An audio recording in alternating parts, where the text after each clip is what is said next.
आज का टॉपिक है बीवी को हमबिस्तरी के लिए कैसे तैयार करें। कौन सी ऐसी जगह है कि औरत को जहां पर हाथ लगाएंगे तो बीवी की ख्वाहिशात उभरेगी, और आपको कैसे पता चलेगा कि मेरी बीवी हमबिस्तरी के लिए तैयार है या नहीं। तो आज मैं इसी टॉपिक पर बात करूंगी। इसे सुनकर इंशाअल्लाह ताला आपको बहुत फायदा हासिल होगा।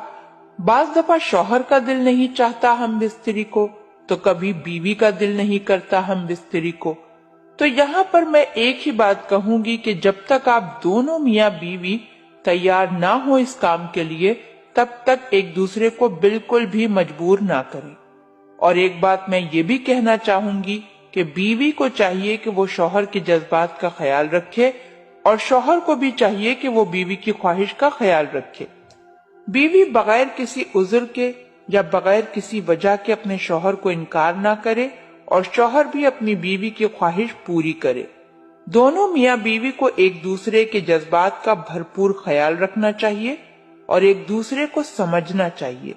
जब आप एक दूसरे को समझ जाएंगे और एक दूसरे का ख्याल रखेंगे, जब दोनों तैयार हो चुके होंगे हमबिस्तरी के लिए, तो उसके बाद हमबिस्तरी का आगाज करें। हमबिस्तरी करने से पहले ये नहीं कि हमबिस्तरी करना है तो फौरन बीवी के कपड़े उतारे और काम शुरू कर दिया। नहीं, बिल्कुल भी ऐसा नहीं करना आपने। हमबिस्तरी करने से पहले आप कुछ चीजों को समझें। मैं आपको कोई फहाशी की बातें नहीं बता रही। आप अपनी बीवी को अपनी बाहों में लें, उसके साथ बोसो किनार करें, उसके साथ प्यार और मोहब्बत करें, अपनी बीवी के साथ लिपटें, उसे गले से लगाएं, उसके जिस्म पर हाथ फेरें, उसको हमबिस्तरी के लिए तैयार करें, और आप खुद भी रेडी हों और उसको भी रेडी करें। औरत की तबीयत में बाज दफा नरमपन होता है, वो जल्दी हमबिस्तरी के लिए तैयार नहीं होती, क्योंकि औरत जात फितरतन शर्मीली होती है और कुछ औरतें हया की वजह से कुछ कह नहीं पाती। तो इसलिए बीवी को पहले अच्छी तरह तैयार कर लें। इस बारे में जो अत्तबा फरमाते हैं कि दो ऐसी जगहें हैं जहां आप बीवी को हाथ लगाएंगे तो बीवी की ख्वाहिशात उभरेगी, बीवी के जज्बात जाग जाएंगे। एक तो पस्तान, जो औरत के पस्तान है, ऊपर वाला हिस्सा जहां से दूध निकलता है। मर्द अपनी बीवी को वहां पर छिड़खानी करेगा, उसको मुंह में लेगा, उसको सक करेगा, तो ऐसी सूरत में बीवी के जज्बात बहुत तेजी से उभरेंगे और वो हमबिस्तरी के लिए तैयार हो जाएगी। बीवी के पस्तान को चूसना जायज है। अगर आप बीवी के पस्तान मुंह में लेकर रखे हैं और आपके मुंह में दूध आ गया, तो आपको फौरन दूध को थूक दें। बाज फुक्का के नजदीक बीवी का दूध पीने से निकाह टूट जाता है, लेकिन बीवी का दूध मुंह में चले जाने से निकाह नहीं टूटता, बशर्त ये कि दूध को फौरी थूक दिया जाए। अतबा फरमाते हैं कि बीवी की जो मखसूस आज़ा है, जो शर्मगाह है, वहां पे ऐसी जगह होती है, बीवी की उस जगह को मस लें या उसको हाथ लगाएं, तो ऐसी सूरत में औरत के अंदर ज्यादा शहवत बेदार होती है और वो हमबिस्तरी के लिए आमादा हो जाती है। अब औरत का दिल चाह रहा है हमबिस्तरी करने को, तो कैसे पता चलेगा?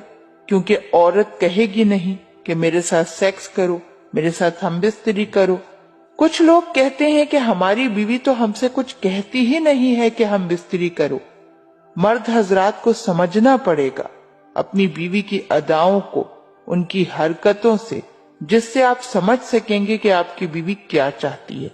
अगर वो आपके जिस्म पर हाथ फेर रही है, अगर वो आपके साथ बोसो किनार कर रही है, अगर उसने आपके सीने पर सर रख दिया है, अगर वो आपके पास खिंची चली आ रही है, अगर वो अंगड़ाई ले रही है या आपके साथ लाडो प्यार दिखा रही है, अपने जिस्म का कुछ मखसूस आज़ा आपकी तरफ कर रही है, तो इसका मतलब ये है कि वो हमबिस्तरी के लिए राजी है।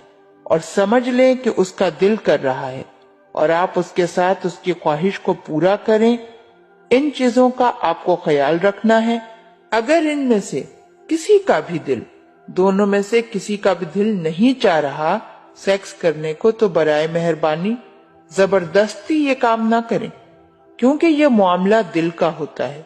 अगर आपने सिर्फ उसे जिस्म का मामला बना लिया है, तो फिर ये दिल का मामला खत्म होकर آہستہ آہستہ صرف جسم کا ہی معاملہ رہ جائے گا۔ خوشگوار زندگی گزارنے کے لیے دل کا معاملہ جسم کے معاملے سے زیادہ اہم ہے۔ جب دل کا معاملہ سیٹ ہوگا تو جسم کا معاملہ خود بخود سیٹ ہو جائے گا۔ تو امید کرتی ہوں کہ آج کی ویڈیو آپ تمام ہی لوگوں کو سمجھ آ گئی ہوگی، پسند آئی ہوگی، آج کا ٹاپک آپ لوگوں کو اچھا لگا ہوگا۔